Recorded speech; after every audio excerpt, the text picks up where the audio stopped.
안녕하십니까 여러분. 구주입에서 수학을 담당하고 있는 서한다솔이라고 합니다. 우선 시험 보느라고 너무 고생들 많으셨고요. 이번 영상에서는 26학년도 세범 중 2학년 1학기 2차 정기시험에 대해서 좀 분석을 해보려고 합니다. 바로 좀 시작을 해볼 텐데요. 자, 일단 기출문항들에 대해서 좀 살펴보자고 하면 범위가 이번에 조금 넓었습니다. 부등식부터 함수까지 들어가는 좀 긴 범위였었고요. 문항수는 1차 정기시험과 마찬가지로 선택형 18문항, 논술형 2문항 그대로 똑같은 비중으로 나왔고, 단원별 분포를 보시면 3단원에 해당하는 1차 부등식과 연립방정식에서 논술형 한 문제 포함해서 총 10문항, 그리고 1차 함수에서 논술형 포함 총 10문항, 이렇게 해서 문항수는 동등한 배분을 가지고 나온 것을 지금 볼 수 있습니다. 자, 이렇게 지금 문항들별로 좀 분석을 했는데요. 그 세부적인 단원에서 봐도 부등식과 연립방정식 또한 문항수가 맞춰서 나왔다라고 볼 수 있습니다. 자, 난이도적인 면을 한번 살펴보시면 이번 시험이 범위가 넓어서 그랬을 수 있지만 난이도 자체로는 그렇게 크게 어려운 문항 없이 이루 구성이 되어 있었다라고 봐주시면 좋을 것 같습니다. 그나마 조금 학생들이 까다로워할 만한 문항들에 대해서는 제가 중상으로 이제 표기를 해 놓았는데, 이 부분과 논술형 문항까지 해서 한 3문항 정도 같이 이제 풀어보고 넘어가도록 하겠습니다. 우선 13번 문항 먼저 좀 살펴볼 텐데요. 이것도 교과서에 나와 있던 문항입니다.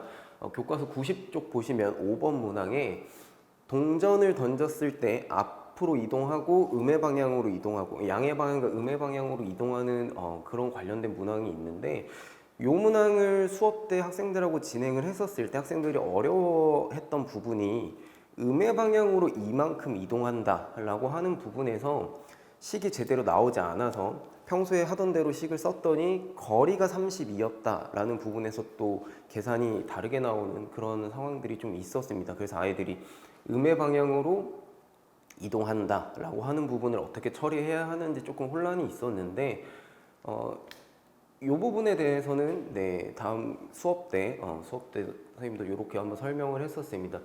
둘이 같이 움직이는 상황, 뭐 거속시 문제에서 좀 여러 문제들이 있죠. 두 사람이 같이 움직이는 상황이 있을 때 한 사람을 그냥 고정시켜 두고 나머지 한 사람이 혼자서 다 움직이게 되면 좀 그래도 상황이 조금 편해지다 보니 그렇게 좀 많이 설명을 했는데요. 요 문항도 마찬가지입니다.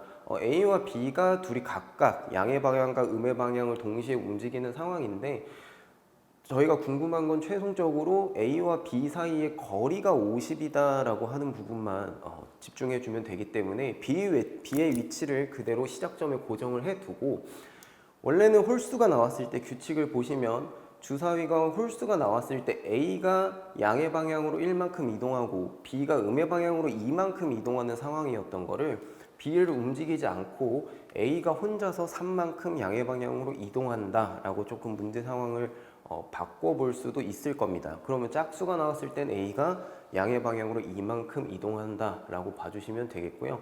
그렇게 했을 때 식은 다음과 같이 정리가 될 겁니다. 그래서 다음 식을 연립방정식 계산을 해주게 되면 x가 10, y가 10 해서 홀수 짝수 두 번 다 10번씩 있었다라고 비교적 조금 간단하게 계산이 될 텐데, 저 음의 방향으로 이동한다라고 하는 말에 대한 부분만 잘 학습했었으면 크게 어려움 없었을 거라고 보입니다.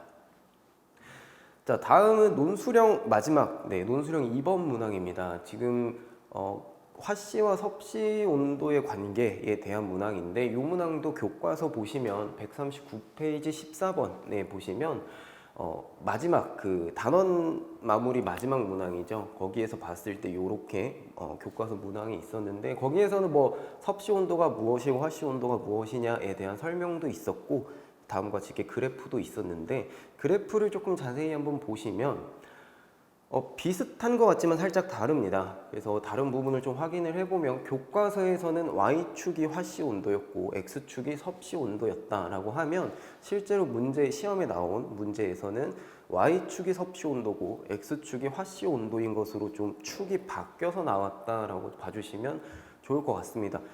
축이 바뀐 부분만 잘 확인을 했었으면 그렇게 난이도가 높은 문항은 아니라고 보이고요. 그래서 논수령 2번 문항에 있는 1, 2, 3번 문항이 다 연계 문항이어서 그냥 요거 한 문제 풀이로 이어서 보시면 될 것 같습니다. 기울기 같은 경우에는 x가 32에서 212로 갔을 때 y가 0에서 100까지 올라갔기 때문에 x 증가량 180분의 y 증가량 100이다 라고 해서 9분의 5로 기울기를 잡아주시면 되겠고요. 그리고 x절편이 32다 보니까 y의 관계식을 이렇게 세워주시면 될 건데, y절편을 2번 문항에서 y절편 물어보는 문항이 있어서 이걸 먼저 계산하고 있었던 친구들도 있고 뭐 좌표 대입을 해서 풀었던 친구들도 있을 텐데, x절편이 30이다 라고 하면 다음과 같이 식을 정리해주면 요거 전개만 하게 되면 뒤에 y절편이 나오는 거다 보니까 이렇게 관계식 쓰고 전개해서 y절편까지 찾아주시면 되겠습니다. 그리고 마지막 2-3번이 저 문항에서 틀린 친구들이 꽤 있더라고요. 그 2-1, 2-2까지 잘 했는데 마지막 2-3에서 이제 오답이 나온 경우가 섭씨 온도가 25도일 때 화씨 온도가 뭐냐라고 물어봤기 때문에 아까 축이 바뀌어 있는 상태여서 섭씨 온도가 25도다라고 하면 현재 y가 25다라고 봐주셔야 되고, x에 25를 대입하면 아마 값이 이상하게 나오는 그런 문제가 있었을 겁니다. 그래서 y가 25다라고 하게 되면 그걸 만족하는 x는 다음과 같이 77이 가능하다라고 정리해 주시면 되겠고요. 요 문항에 대해서는 조금 뒤에 다시 한번 또 설명을 드리겠습니다. 자, 그리고 다시 앞으로 가서 이제 12번 문항인데요. 이거는 뭐 교과서에 있었다라고 하는 뭐 직접적인 연계 문항이라고 하기보다는 대입을 조금 여러 번 해야 되는 연립방정식 지금 2개가 나와 있는 그런 문제여서 계산 쪽에서 조금 오답이 있지 않았을까라고 하는 문제여서 요거까지만 같이 한번 풀어보도록 하겠습니다. 자, 위쪽에 있는 연립방정식, 첫 번째 연립방정식에서 해는 x가 a, y가 b라고 했기 때문에 대입을 해주시게 되면 다음과 같이 기억 니은 식이 나올 거고요. 아래에 있는 연립방정식의 해는 x가 마이너스 2a, y가 3b라고 되어 있기 때문에 각각 대입해 주시면 다음과 같이 디귿과 리을 식이 나오게 되겠습니다. 자, 근데 현재 보시면 니은식과 디귿식에는 대문자 A, B를 제외하고 또 다른 미지수가 있기 때문에 그 미지수가 없는 기역식과 리을식을 2개를 연립해서 계산을 해주게 되면 더해주면 6B는 6B다 이렇게 6B는 6이다 이렇게 나올 거고요. 그럼 B는 1, 따라서 A는 마이너스 1이다 이렇게 나올 텐데, 아마 여기서 또 추가적으로 갈릴 수도 있을 것 같아요. 그러니까 A랑 B가 나왔으니까 저걸 다시 집어넣어서 X가 얼마, Y가 얼마 이렇게 다시 정리를 하고 그렇게 나온 x, y 값을 또 각각 대입해서 푸는 방법도 있을 텐데, 여기에서 a, b가 나왔기 때문에 위에서 이렇게 식을 정리했다라고 하면 바로 니은식과 디귿식에 대입을 해주게 되면 이렇게 a는 마이너스 4, b는 3 이게 바로 계산이 나올 수 있을 겁니다. 그래서 합을 하라고 했기 때문에 마이너스 1 이렇게 나오게 될 거고요. 요 계산 과정에서 조금 계산 부분에 실수가 있지 않았으면 크게 어렵진 않을 텐데, 대입을 여러 번 하게 되다 보니까 그 부분에서 조금 오답이 있을 수도 있지 않았을까 해서 이 문항까지만 가져와 봤습니다. 자, 이렇게 이제 세 문항은 살펴봤는데요. 전체적으로 난이도는 너무나 평이했고요. 단원이 아무래도 부등식과 연립방정식 1차 함수 가장 어려운 단원들만 다 지금 모여 있기 때문에 아마 그래서 범위 자체가 어렵다 보니 문항의 난이도는 조금 낮춰진 것 같습니다. 그리고 아직 지난번 분석 영상에서도 말씀을 드렸지만 세범중의 경우에는 철저하게 교과서 중심으로 문항 출제를 하고 있다를 다시 한번 확인을 했고요. 작년 1학년 2학기 시험 때부터 이제 제가 쭉 지켜봐왔을 때 논수령 문항 같은 경우에는 항상 단원 마무리에 있는 가장 마지막 13번 아니면 14번 문항에 있는 그 단원 마무리의 논수령 문항이 시험에 나오는 경우가 지금 빈도수가 되게 높습니다. 2문항이 나오면 꼭 1문항 정도는 교과서에 있던 거를 그대로 가져와서 출제하는 그런 모습들을 보이고 있기 때문에 이후 시험 대비들을 하는 데 있어서는 교과서 단원 마무리 논수령 문항들은 꼭 반복해서 풀어보고 지나가는 것들을 조금 해야 될 것 같고요. 그리고 최고 득점이라고 하면 이제 지금 현재 난이도 같은 경우에 아마 100점을 받는 친구들일 텐데, 최고 득점을 위한 문제 풀이의 정확도, 그러니까 실수를 하면 네, 안 된다라고 하는 부분들, 그래서 계산 연습, 연산 실수하지 않게 꼼꼼히 하는 부분들을 잘 챙겨 주셨으면 좋겠습니다.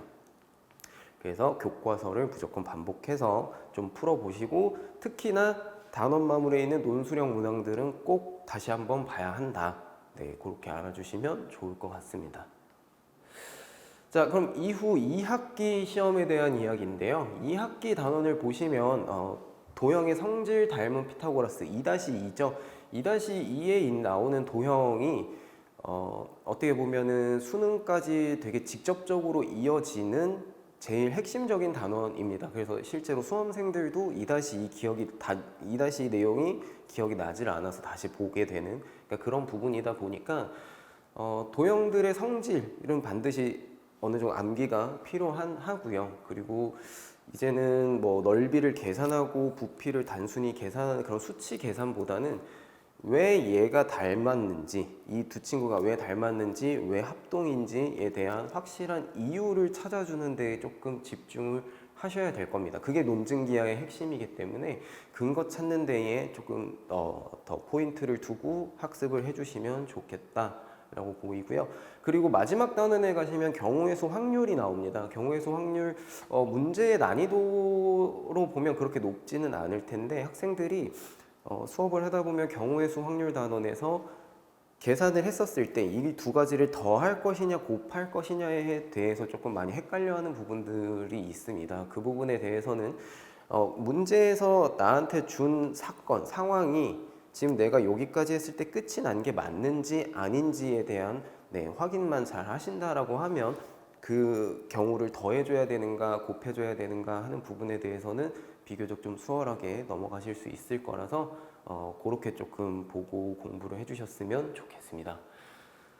자, 다음은 뭐 저희 구주입에서 준비되어 있는 내신 교재들인데요. 지금 세범중 같은 경우에는 교과서 중심이 비중이 높기 때문에 내신 캐치와 코어 교재만큼은 꼭 반복해서 숙달을 하시고, 그 안에 들어있는 내용들은 내가 어디에서 뭐가 있었다라고 기억이 날 정도로 좀 반복해서 확인하고 그러고 시험을 볼 수 있으면 좋겠습니다.